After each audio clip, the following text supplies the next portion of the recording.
মেয়েরা যারা মাথায় কাপড় দেয় না, বিশেষ করে মেয়েরা হিজাব যারা করে না, কিয়ামতের ময়দানে এই মেয়েদের এক একটা চুল এক একটা সাপ হয়ে তার শরীরে তার মাথায় দংশন করতে থাকবে। নাউজুবিল্লাহ। বড় কঠিন বিষয় ভাই।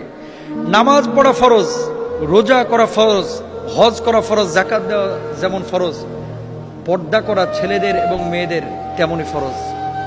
মনে রাখবেন আল্লাহ তাআলা বলেছেন ওয়ালিয়াদরিবনা বিখুমরিহিন্না আলা জুয়ুবিহিন, মেয়েরা এমন একটা পোশাক মাথা থেকে পা পর্যন্ত ঝুলিয়ে দিবে যাতে করে তার শারীরিক আকার আকৃতি অবয়ব বোঝা না যায়।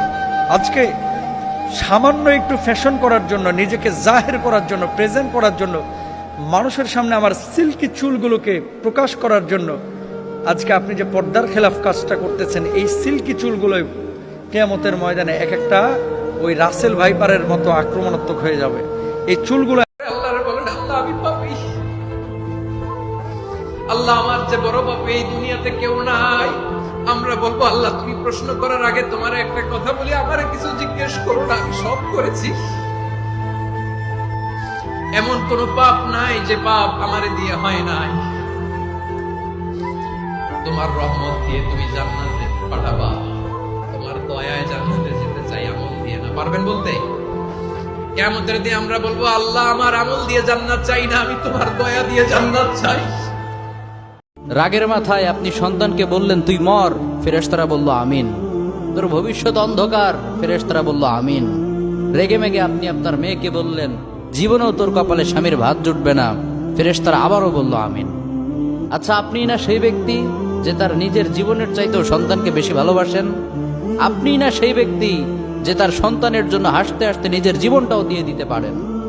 আপনি না সেই ব্যক্তি যে আল্লাহর কাছে নিজের চাইতেও সন্তানের জন্য বেশি দোয়া করে?